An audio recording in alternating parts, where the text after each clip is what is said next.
into the shop, if you're doing hail or you do a retail job, you do a quick walk around the car, check the bumper, make sure it doesn't have scratches on there, and things that you're not going to get blamed for down the road.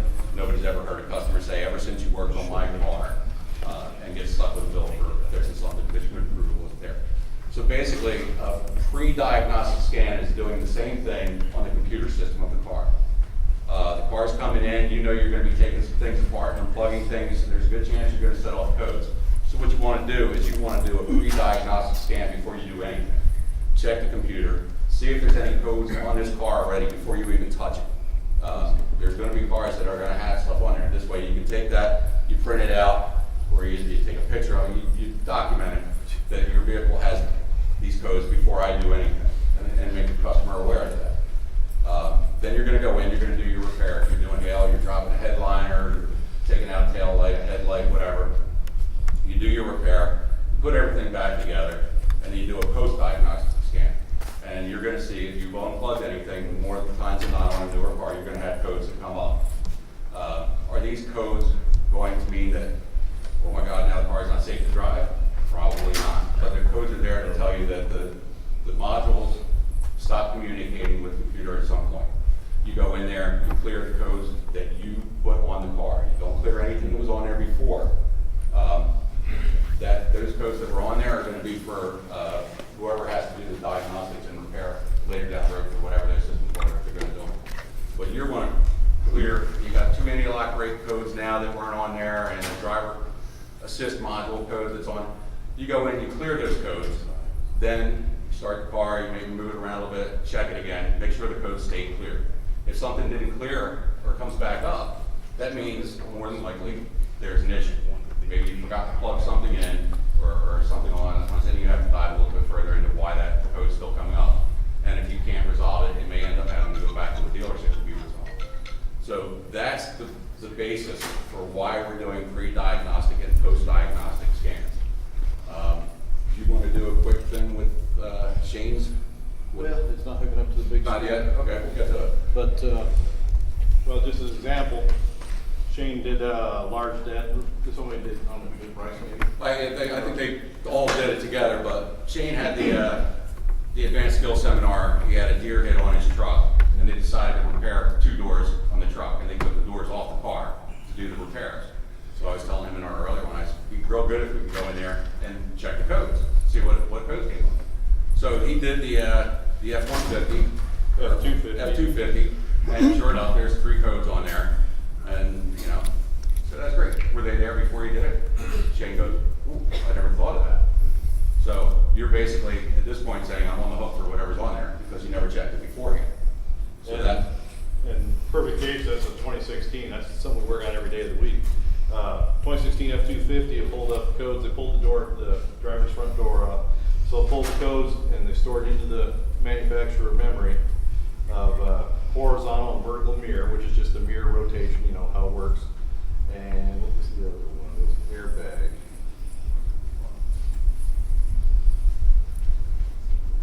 So, I'm trying to see which actual code it was. Let me look at it real quick.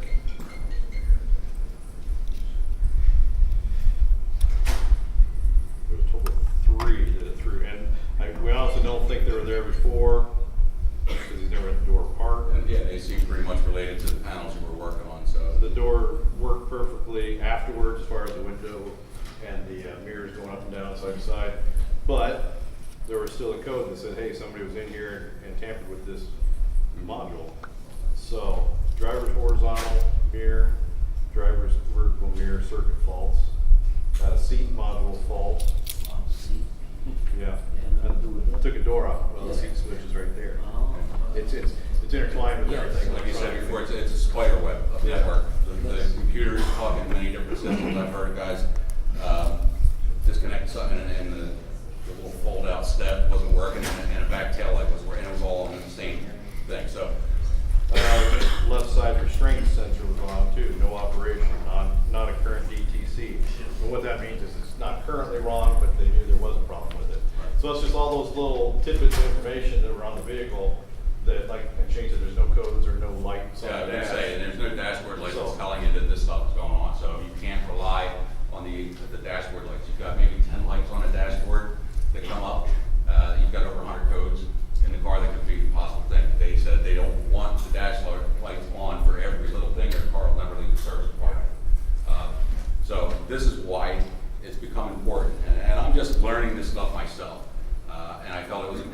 to share with our industry that we, as an industry, start addressing this and start paying attention to the liability that's associated with working on a car.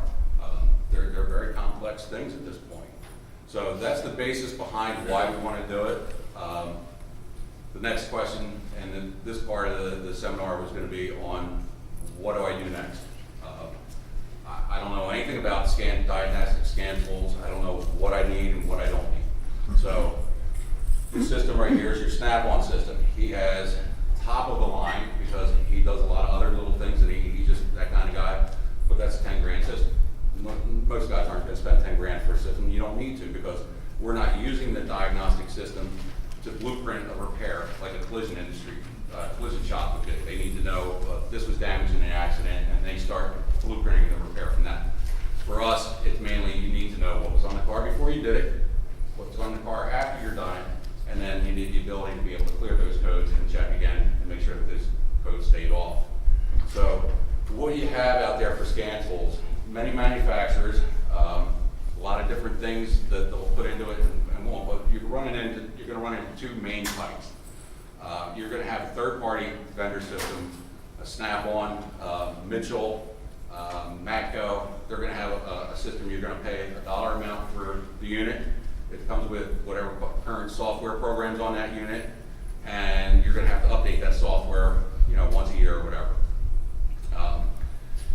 The pros of that are that if you're in a situation, you're a retail guy, a route guy, and you're not going to get reimbursed by the insurance company for your scans and things like that. Cost effective wise, you're paying a one-time fee for the unit, your software update, and you could run 1,000 scans a year with that thing to try and help pay it off. And even if you're at a dealership and you want to mark up your cars at $10 a piece, just to help cover that cost, you might be able to get away with that for part of it. The other type of system out there is a system similar to Aztec.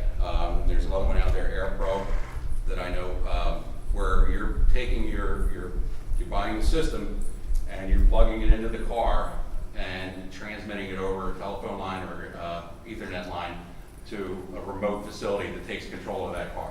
They can sit there, honk the horn, roll the windows up, turn the wiper blades on. They go in there and they can diagnose whatever codes are on that car. They can help you troubleshoot it. If there is an issue, they can follow it down and tell you that you're probably going to be looking in this part of the car, maybe for this type of clip or whatever. And that's a great system because when you have a company that's doing that, when you plug it in and they take control of that car, they're also taking liability away from you. They're liable now for the scans and everything that goes on in that aspect. The downside to that is you're buying a piece of equipment, maybe $1,400, $2,000, it's got the equipment. It does nothing for you unless you're using the system, and paying for that scan. So again, that's a great tool for somebody in a body shop environment that's doing a lot of hail work. You're going to take that, you can pay them to do the scans for you. You mark it up 25%, and your liability is good. The downloaded systems, the standalone systems like the Snap-ons and Matco and such, there's a lag time. This is the downside to that unit. OEMs provide the position, they come out with the car, they get their dealerships, the software programs and the diagnostic tool to do that particular vehicle, and it's all very current, very up to date. From that point, that information has to go to Snap-on, it has to go to AllData or whoever else. They have to get their programmers to get it in. So you run into a lag time of maybe a year and a half on some models where you're not going to be able to scan. So if you're doing a brand new car, there's a possibility if they've changed much from the year before, the previous year, that you may not be able to do the scan. That's the downside to that. I can tell you right now, there's not one tool out there that's going to do everything for you. You're going to have to find that balance for your industry position and what you're looking to do with it. It's a little bit frustrating at times that you can't get the OEs to get that stuff to you faster, but that's where we're at. My position is doing something better than doing nothing at this point. You want to at least protect yourself the best you can, and that's where I'm at with that. I don't know if you have anything. The biggest thing is you got to educate yourselves on what you do or don't want in a machine or service. Just not doing anything isn't gonna get you ahead. You're just gonna be behind the 8 ball in 2 seconds. I've had almost countless guys say, I've been taking doors and hatches and lift gates off for years, never had a problem. I've never had a light on the dash. It's like, well, you probably may never. It's not about a light on the dash, it's about the codes that are in the vehicle. No. So, the thing you need to keep in mind is what is gonna get you down the road and keep you safe and keep your liability out. It's all about liability and professionalism at this point in life. And we look a lot more professional when we're using the right tools to do the proper repairs. And that's just another tool in your arsenal. You know, it's kind of the cost of doing business. You're not gonna make money on some of the tools you buy. They just make you work a little quicker, which in turn makes you money. So it kind of goes hand in hand. And so guys ask me, well, can I just buy this $200 scanner off the eBay? You can, and it'll work great for what it does, but it won't do what you need it to do. What you need to do is get into the factory manufacturer's side of the vehicle, and that's where the manufacturer codes are, not an OBD code. In my earlier class, I talked about all the different abbreviations, OBD, OBD2, et cetera, and that's where it gets, if you try and just quickly search on some of that stuff, you'll get confused so quick. There's so much that overpowers you. I give up, shut the computer off and walk away. So that's the thing, is to not sweat the small stuff. I will say on some of the, this one not necessarily, some of these scanners, if you hook them up incorrectly and don't shut them off correctly before you unplug them, you can actually pull all the memory out of the brain. Oh, right. So Okay. that's something you need to be aware of, but you know, don't be afraid to try it. Just if they say, are you sure you want to hit this button? Yeah. Don't hit this Say button. no. So the cheaper end units are what they'll typically call them scanners. The higher end units is more where they'll classify it as a scan tool.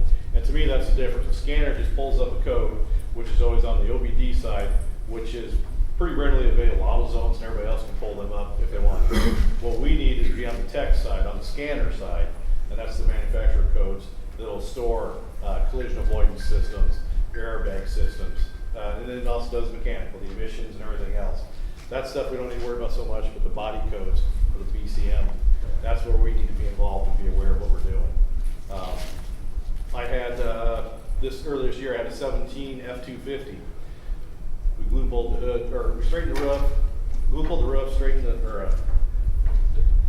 not conventional, but PDR'd the hood, didn't take it off, there was just like 7 or 8 dents in that. A couple on the bedside, we pulled the right rear tail light out. We scanned it just for giggles, and we had 7 codes in that truck. We're just pulling the tail light out. And that's LA. And you gotta think on F-250, the other part is that there's the collision avoidance system. You have radar and stuff like that. Sometimes it's gonna be in a rearview mirror. You ever get in a car, one of the newer cars that looks like it had a drone flying over top of you? You know, on the screen, you can see the front, sides, backing up. You can see everything around it. Those are all cameras positioned around the car. There's all sensors hidden around the car that are detecting stuff around you and setting off your little lights. All that stuff, it's more information that every time you unplug something, well, I didn't unplug that. Well, sometimes it's connected, and that's what that tail light will do. And in this case, did a code mean there's a problem? Or No. did it just indicate that you'd been there pushing something? It just indicates that somebody had tampered with Yeah. that specific component area. And that Yeah, could good or maybe be a bad? problem for you. Well, let's could say somebody backs into Joe Schmo down the street, they take it into the next shop and get it fixed. Well, my backup sensors weren't working. Well, didn't you take taillights out of my car when you worked on it? Well, on That's that the line, liability. there's actually, this is a term I want you all to know, it's called a digital fingerprint. He took that tail light out, and whether he checked the codes or not like that, it was a newer car, and a lot of the newer cars have communication with the manufacturer. If you've got a GM model that you're driving around, and you get a text that'll tell you what your oil life is, and your tire pressure is, that car is constantly communicating with the manufacturer. I was at a conference and they were talking in the collision business. Customers were saying, I got a call from a customer at 10 o'clock at night asking me why I'm moving the car around in the lot, because that car was telling them. And it's not directly communicating with you, it's going to the manufacturer first, then it's coming to the customer. So there's a timestamp and a fingerprint. When he took that taillight out, most likely that went back to the manufacturer that says, okay, so when he gets in that accident or somebody he hits it later down the road, well, these codes are on the car, they can check, where was the car at on that date? And they're gonna track things, you know, the ability's there. They can track it down, you've left your digital fingerprint. By going in with your scan tool, your diagnostic tool at the end, you're clearing the codes, but you're not necessarily getting rid of your entire fingerprint if it's been communicating with the manufacturer. But it's not something that's gonna raise a flag at the body shop that says, well, these codes were on there, how come the tail light, was it working or not? I don't know, because we didn't scan it. Yeah. And you can't prove that you scanned it and cleared those codes, whatever. But if you do a pre-scan and a post-scan, in the pre-scan, you know what's already in the car. And And you document that to the customer, that way if it does be a problem, 6 months down the road, you can go, we have Exactly. proof we didn't do that. if you've got a code that came up on the door airbag on Shane's truck that didn't get cleared, and Shane, this is another part, Shane sells that truck down the road, gets in an accident with the next customer, and that airbag doesn't deploy. Yeah, There's too the many Honda question Fit. marks. There's too many question marks, and then somewhere Yes. along the lines, that's gonna track back to Mike or Shane, who, Yeah. you know. Well, just perfect situation. Just earlier this week, I scanned an 11 Jeep Grand Cherokee. It was fixing a crease in the right rear door and right front door. So I thought, well, just for giggles, I'll just scan and see what it's doing before I even do anything. Pull up the scans, and it had a module problem in the right front door. So right away, I knew something was wrong at one time, that nobody cleared it. So now I've got proof that this was already an issue before I even tore the vehicle apart, because it's timestamped when I scan it and everything. So if I was concerned with something inoperating correctly, or if the window wouldn't roll down, the customer can't just say, well, it worked fine when I brought it to you. You know, you have proof, here it is, before you pulled it in the shop, that something was inoperative. So that kind of covers your butt as far as pre-scan. That's why you always want to do a pre-scan, so you know what's going on with the vehicle before you unplug anything or work On that note, when you're out looking for your scan tool and figuring out which tool it is you're gonna get, one of the things you wanna look for that's gonna make your life a lot easier is something that has email or print capabilities. I bought my scanner before I really started learning. I called Mike, what do you got? He goes, oh, I got Snap-on. I went, okay, I went on Snap-on. They had 9 different models. And they're all running the same software program. And I'm like, what the hell is it? So I get the Snap-on guy, I go, you got 9 models. Well, what's what? And he was real wishy-washy as to what the difference between the $1,500 model and the $10,000 model was. Well, what are you gonna do with it and this and that? Okay, so I'm not looking for something that, like his will do engine controls and help him diagnose a misfire and stuff like that. And I'm not necessarily looking to do a lot of mechanical work. I need to know what the codes are. I need to know how to clear them if possible. Some of the higher end stuff will get into some calibrations, which is another thing that we'll get into a little bit. But having the ability, I can save mine on the low end. I can save it. I have to plug it into my laptop, go to the Snap-on website, bring up the things that I want to print out, and then print it out. And it's a lot more work that way. So if you take that extra couple dollars in the beginning and get a tool that may have, I know that there's some out there that are Android based, and it looks just almost like your phone at the bottom with the little mail, you know, the email thing, and you can click that and email it to yourself or email it to the customer or whatever. That's going to make your life a little bit more easy on the less technical side of things. But you want it to be able to read those codes, clear the codes. When it comes to the calibrations, there's not a lot of things out there that you're going to be able to do for calibration. So if you take a rear view mirror off, or take a door off and unplug the rear view mirror, and you get a code later that says calibration needs to be recalibrated, most likely that's got to go to the dealership for the calibration. I don't want the liability of trying to do it myself because I'm not really able to do that. And I know a little bit about the calibrations if anybody has questions later on what that entails. But what makes that nice, if you already have even a base unit scan tool, now you know, you already diagnosed it to the point that it needs to be calibrated, you can send it to the dealer. Instead of sending it to the dealer up front, you've already lost a couple $100 just in their diagnosis. So you've already got a footprint started, so it saves you or your customer some money. And it kind of helps let the customer know that you're involved in their vehicle. You know, you're professional enough to take some interest in making sure the vehicle is prepared correctly. And going to phase 2, if you need to take it to a dealer, you can. Some of the higher end stuff, you can do some functionality tests. I do quite a bit of that. Some of the calibrations I don't do so much of, but it has the capability of it. So it just depends on how much you want to get involved with the machine. But, What's the learning curve on these type of machines? you're gonna wanna spend a couple weeks playing with it. Yeah, I mean, it's. Plug it into your car, Here's- your wife's car, your girlfriend. Yeah, that's what I did. I got mine. I knew nothing about it. First thing I did was go in my driveway and plug in everything. Holy crap, my wife's car had 2 airbag sensors in it. Yep. Yeah, I cleared them and they stayed cleared, so thank God for that. But that you want to play around a little bit like that. Now, typically, I scan anytime I need to take something apart. If I know I'm unplugging a wire, I definitely want to scan. Yeah. If you do any kind of dealership work or lot work, it's not a bad thing to say, you know what, it takes me 10 minutes or 15 minutes to plug it in, read the codes, just get used to running it through that and reading what's on the car. You'll be surprised at how many cars you'll have that have codes. You'll start to see some of the same codes over and go, okay, this is kind of common and it's not something I have to freak out about. And it can be very overwhelming. I don't want it to overwhelm, I just want you guys to understand the importance of covering your own tasks. On the one you did that brought you the 7 codes, Mhm. what did you do afterwards? We verified that everything was functional. The only thing we unplugged was the taillight. And when we started reading them, there was a third brake light sensor, because the taillight for some reason is also hooked up to third brake light. Imagine that. We know it's connected, we just don't picture it in our mind, you know.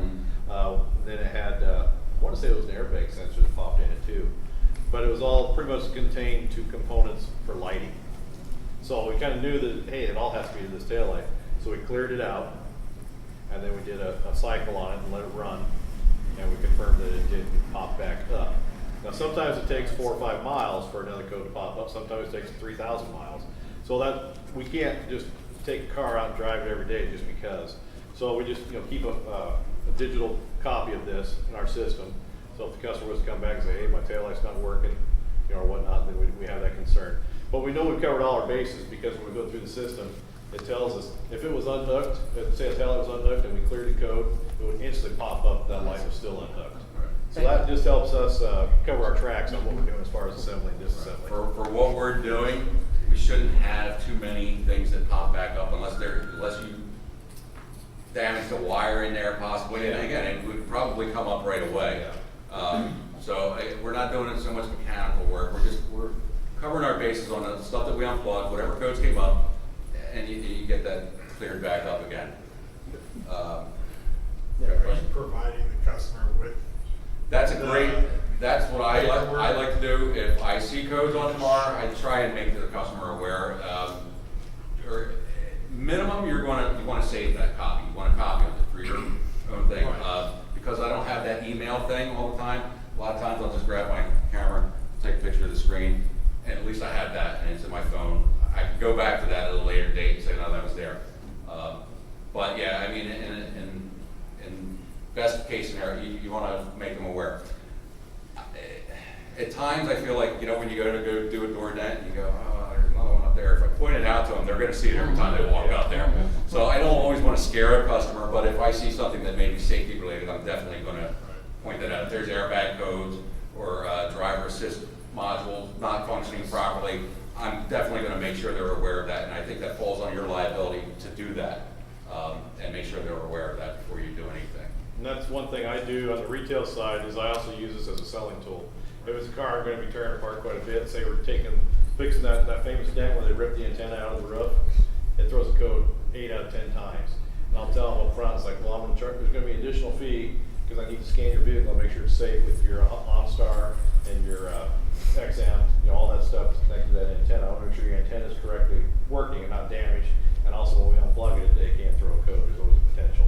Not every car will throw a code when you unplug something. You don't know which one it is or isn't. But I use that as a selling tool, and you wouldn't believe the amount of people that seem to be impressed that you're willing to go that extra. That's the thing, it's going to set you apart. Yeah, so-and-so down the road never said nothing about that. I said, well, you're probably not scanning. I'm worried about your car. Right, I'm worried about your safety in your car. So And that's worked well as a selling point as well. Yeah. On the Aztec, is that correct? Yeah, Aztec. If you're scanning, when you run it through the scanner, are you paying a fee? Yeah, you're not yet. You're not running. Or you're hooking the car up to the scanner, and you're hooking it up to a phone line. And most of the time, with Aztec, you need to hook it up to a battery charger as well, because as the car sits, the voltage will start and modules will start turning on and off. So you hook it up to a battery charger. You hook it up to the Aztec system. and then the Aztec people take over from there. And sometimes there's a delay, sometimes it takes them 30 minutes to get to you, so. But there's a fee for Yep. that. There's a fee for that, there's a charge for every single door. So guys that are doing like wholesale deals at car dealerships, or pulling hatches off the Suburbans. Right. You may not want that program. But do we get the dealership to sign off saying, we know this? And If it's you gonna can. stay code? I would recommend If that. you can, and it's a tricky situation, because, you know, sometimes ignorance is bliss, and, you know, talking to some dealership guys, if you're talking to a service manager and a new car manager or a GM, you're gonna get conflicting attitudes. You know what I mean? That service manager goes, oh, this is important, you need to do this. We'll be more than happy to do it for us in our service department, which means they're gonna bill the sales department. So there's always that, you know. So depending on your situation, if you're doing a wholesale bid, honestly, for me, I don't do that thing, so it's hard for me to say, but I would, for my own protection and liability, I would want to make sure that those cars get scanned before and after. Who pays for it? That's up to your discussion in And the, then on the retail side of it, what's the pushback from insurance for charging on that? for the insurance companies, pre-scan and post-scan is going to come down to, number one, asking for it. Number two is knowing how to handle the negotiation with the adjuster. Some of them are very familiar with it. They're going to say, okay, they know, if you know your position statements, Ford position statement, a Toyota position statement, again, they're going to tell you what we recommend. Don't. Matter of fact, here, I'll hand this one out. You can pass it around like that. That's a GM position statement. It basically says since 2006 that you need to do a pre and a post diagnostic scan whenever you're doing repair work on it. So when you present the adjuster and say, the OE is telling me I have to do this, then that's your, you know, but you're going to run into your pushback guys, and you just need to know how to stand your ground, prove that you're doing it. And I recommend you do it regardless of whether you're getting paid or not. And that always helps build your case down the road too. If you are running into that, look, I do this all the time, you know, this isn't just something I only do because I'm getting paid to do it. It's a safety issue, and you can use the customer as well in that stance to educate your customer. Hey, your insurance company doesn't want to pay me to check your car, make sure you're safe when you leave here. What do you think about that? You know, get them on your side. But with the Aztec, you are paying a fee. You're paying a fee because they're assuming the liability and they're doing all the work for you. Now, the third-party systems like this, you're going to have that lag time. So if you're working on newer vehicles, you may have an issue. Right. There's one other system out there I haven't worked with, but I've talked to the guy, Chuck Olson, AirPro, and I believe that the only system that I've run across that's a dual-function system. If you buy the Aztec scanner, that scanner sits on your desk or on your shelf until you hook it up and pay that. Okay. Other than that, it's just a tool that sits there, does nothing. The AirPro system, from what I understand, is like a third-party system. You can walk around with it. You don't own it, you lease it. Okay, so rather than $1,400 for the Aztec thing, it sits there unless you're using it and paying more. You lease this for, I think it's around $2,000. They maintain all the software updates to the best they can, and there's lag time on it, just like the other third-party software.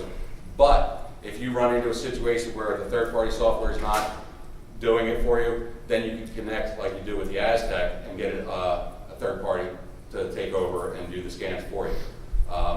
It's like I said, $2,000 I think for the unit, and $50 a month service fee, and then you pay extra if you do connect to then you can pay for that service. But that may be an option for a lot of guys that are kind of semi-mobile. I get some hail, I'm going to get paid some of the times, but other times I'm just doing it for my own safety or whatever. So look into the stuff that's out there. Try and go with a fairly recognizable name. Ask questions on the forums or the Facebook groups, whatever you need to do.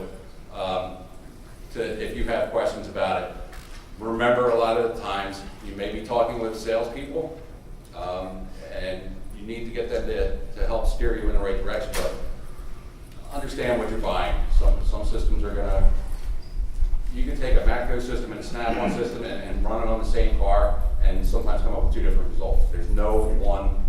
I've actually had two Snap-on scanners pull up different codes.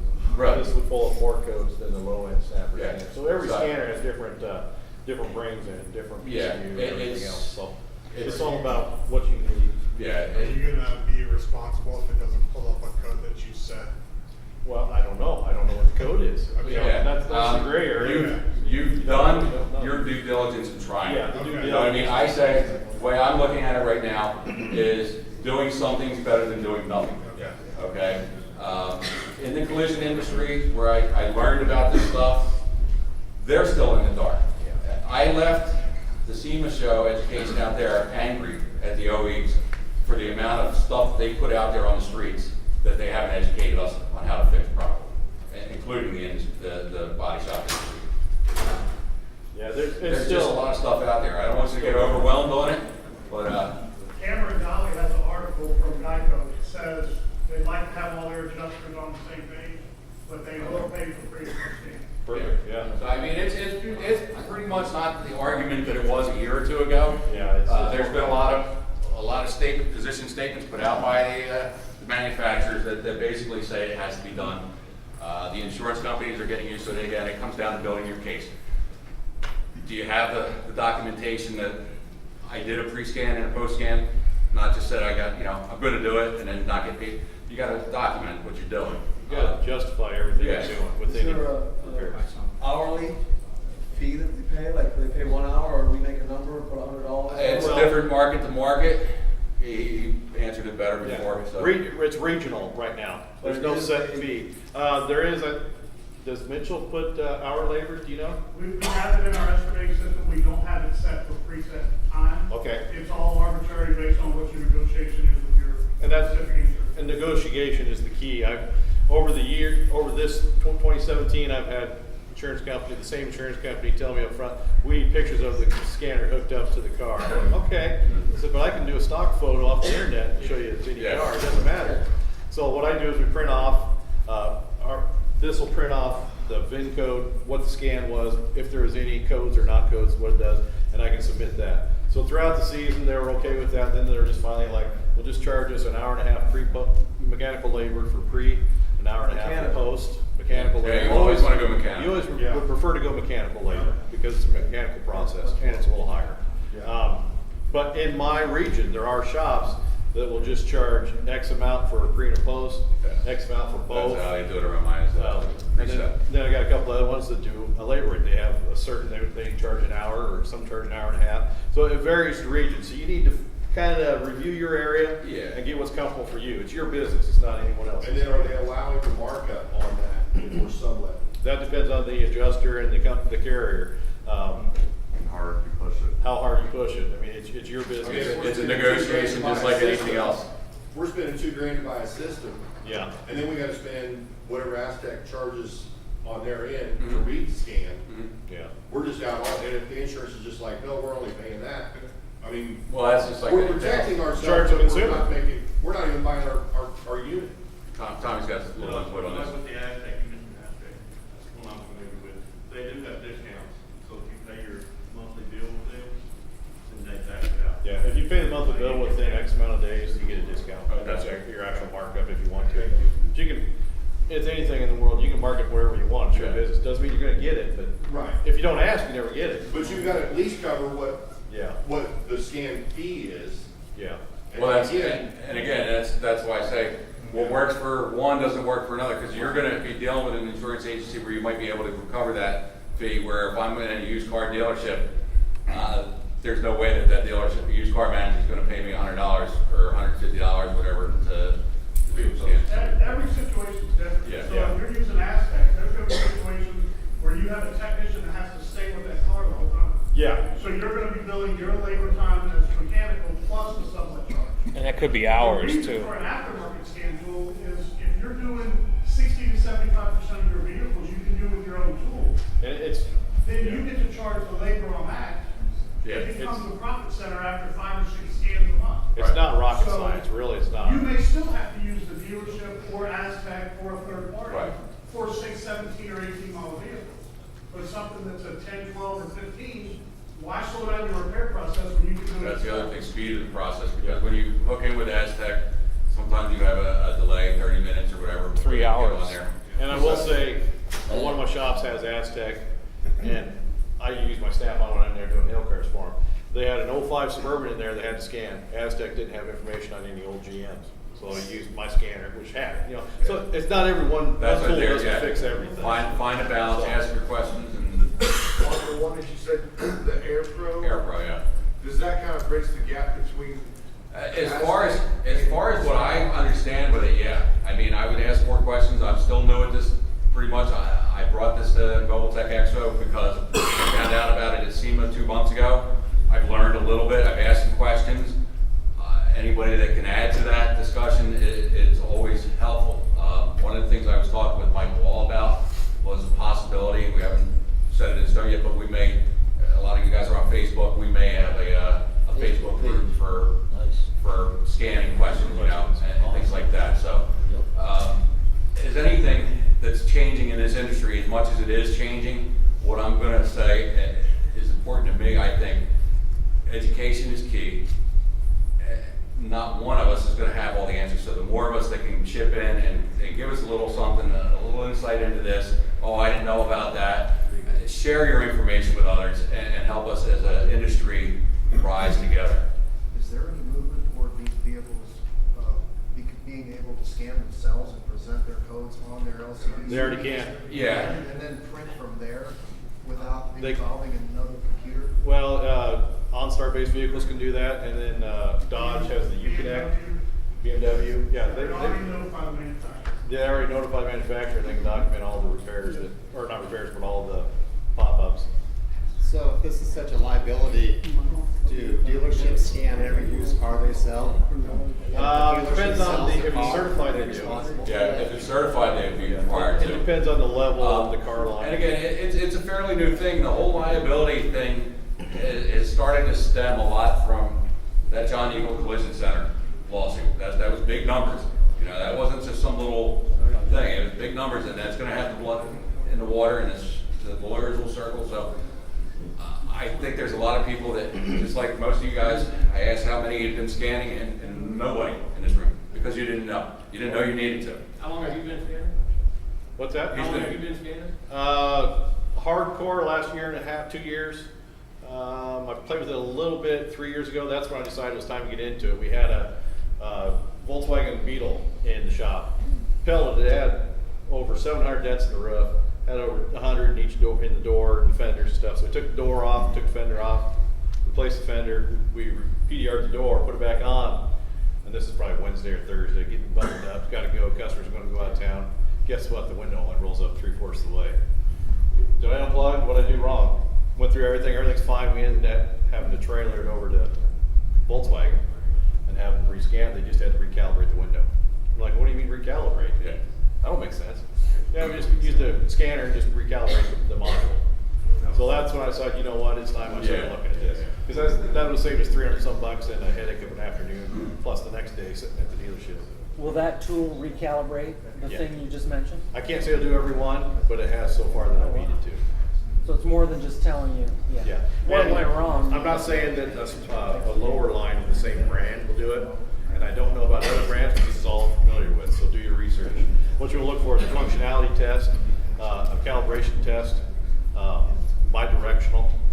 Those keywords will do more tools, and it's gonna take you a little bit of your own cognitive brain power to figure out how to do it, but it depends on the software, how well it is as far as feeding you through it. This top of the line one helps me. What's that? It's also manufacturer specific, based on each manufacturer. Absolutely, yeah. He's been wanting to ask a question back there in the corner. When it comes to getting one of these samples, is there anything as far as particular brands or a type of sample that we should stay away from and not and avoid? I would say anything that you find on the internet that's $200, you know, pops up in an ad that, oh look, I saved $400 at the body or the mechanics because my screw was loose. So, you know. Well, what you have to realize, when you buy a tool like that online, it may be good up to the date that they did the last update. Yeah.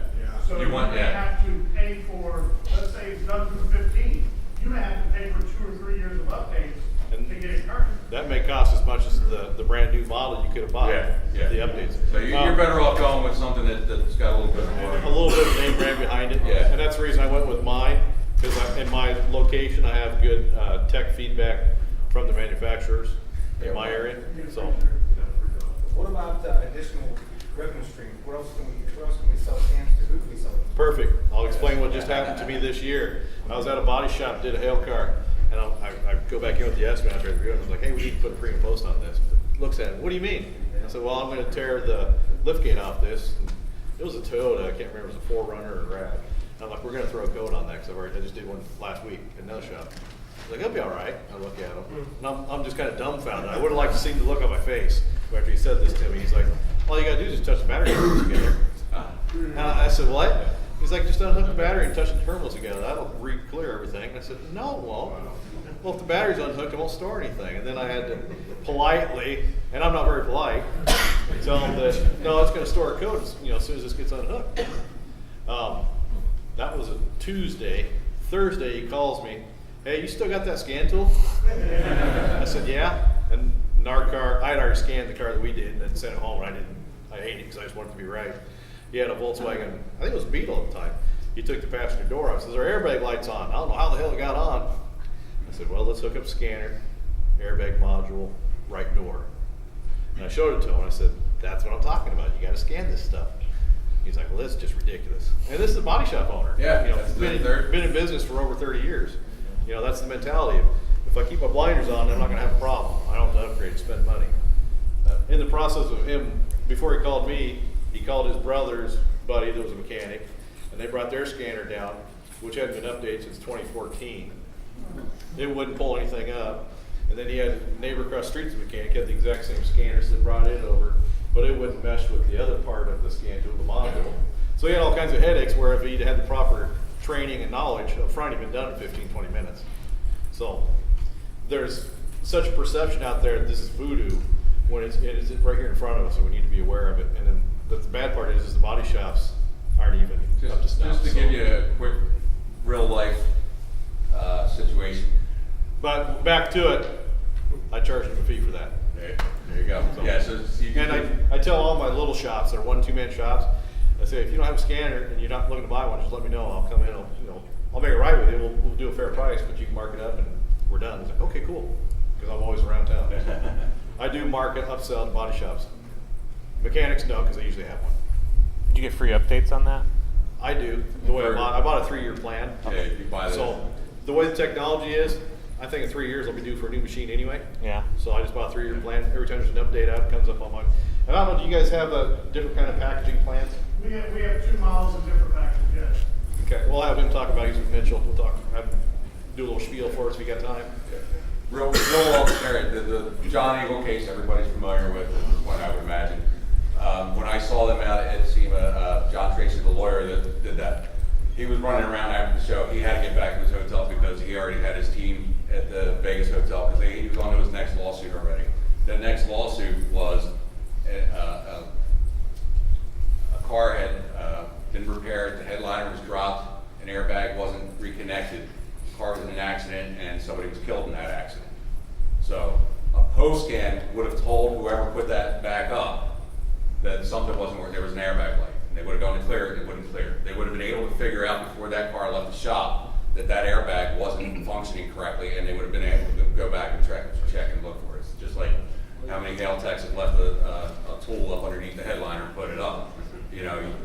You think you did everything right, the car goes out, you don't hear anything, everything's good to go, and then 2 days later you're looking for a tool going, where the hell is that tool? Okay, so that airbag that wasn't connected obviously didn't set off a dashboard light that nobody said, hey, wait a minute, we need to figure out what the light is. So that's why it's so important to do this stuff, to cover your butt. I don't want to see anybody out there get hurt because I did something wrong or I wasn't thinking. If I go into a body shop, one of my shops, and they call me because they have hail damage, and I fixed the hail damage, and nobody ever does a scan, could I still be liable down the road? Did you work on it? Did you work on it to get paid for it? Yeah. Did you send them a bill? Yeah. Guess what? Yeah. That's why I should. Yeah. You're low man on the totem pole now. Yeah. Yeah. Let me tell you something about civil litigation. Everybody gets named in that. They will sort it out when the hearing's done and they're figuring out who's liable for what percentage.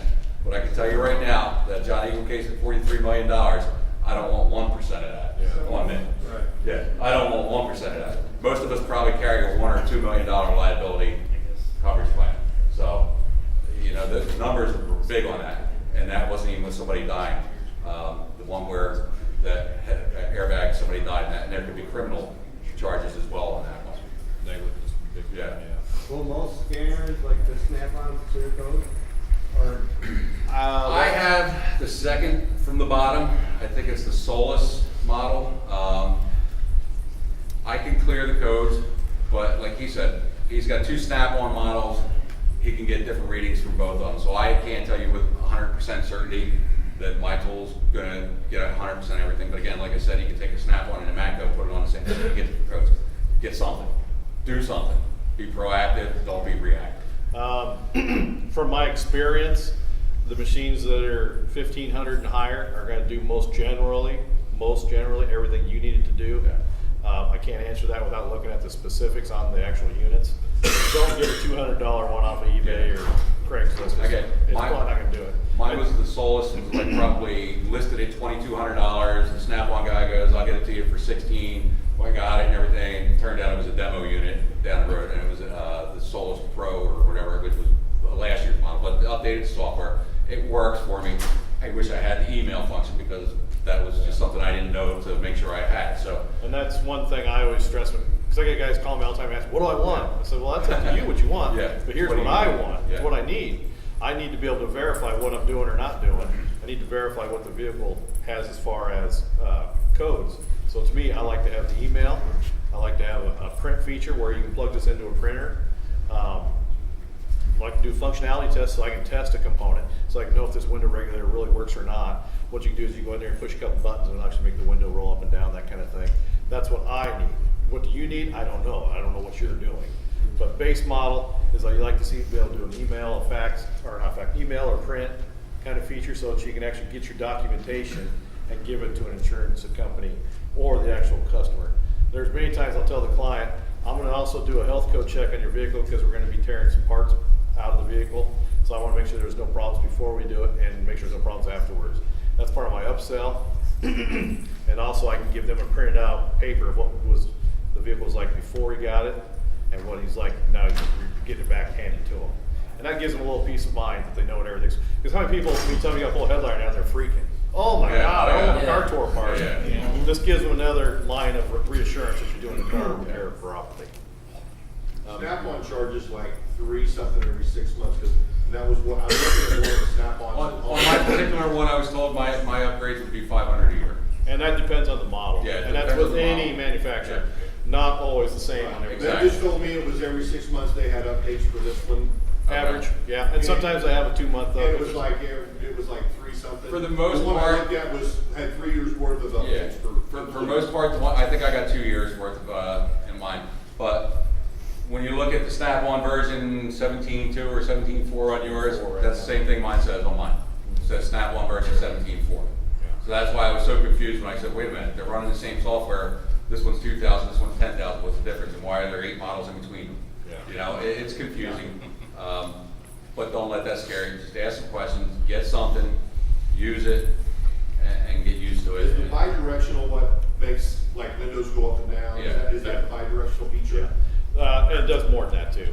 Right. It's over my head, but yeah, those doing the functional tests, guided component tests is what this one do. It kind of babysits you, pulls the pin out, shows a picture of the pin, what each wire does what. So if you want to get that detailed in the repair, if you had to fix something, it does that. For just general everyday PDR, that's over your head, you don't need it. So you don't need one that does all of that. So it just kind of depends on where you want to go with it. I do more than just PDR with this tool now. I do some basic mechanic, I've got it does basic mechanic work, and we'll do some diagnostic troubleshooting for customers too. Just kind of gives another facet of our business line. Aaron, could you come up and just talk? I was going to say, we got and he can kind of give you a real world of what they sell. Like I said, just because I got a Snap-on doesn't mean you guys are going to buy it. Yeah. That's just what I'm comfortable with. My guys take care of me well. The regional rep calls me and says, hey, you know, what's going on here? If I have a question, you know, just all about service and who you can find.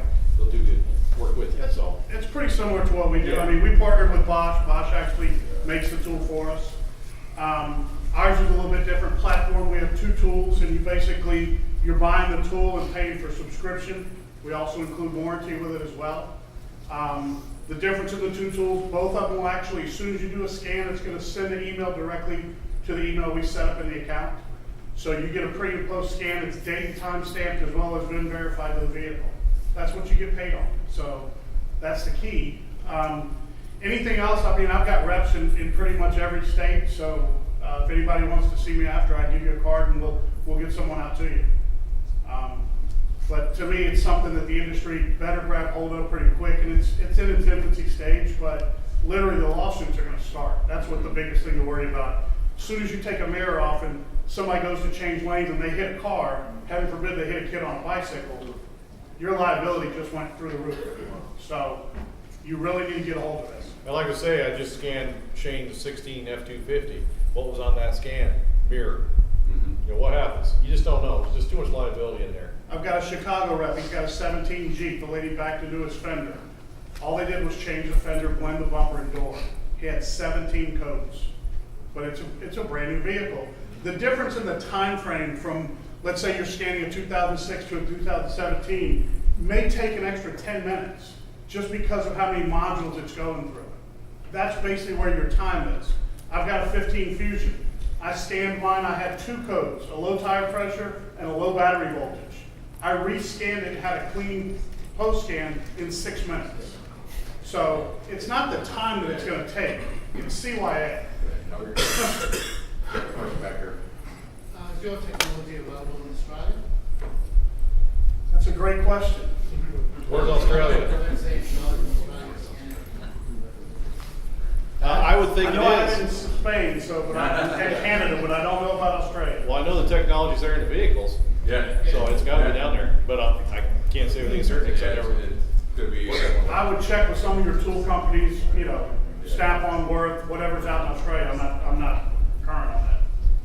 Yes, that's what- So when these codes are thrown, is there a timestamp on the car's computer as to when it was thrown?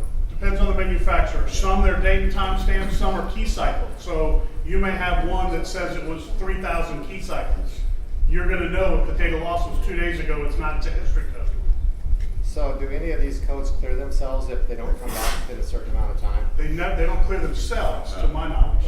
I've heard that some of them can re-clear. I don't know for certain. I'm not going to take that chance. I need to know at the moment what I tore apart is okay. So yeah, there are some that will cycle themselves out, but that might be an emission code, not necessarily a body code, and that's what we're dealing with. On the body codes, I've never really heard of a body code cycling out. Well, I take that back. I think there was a Toyota you could recycle through the battery and the key and something else that would cycle the way just a charge.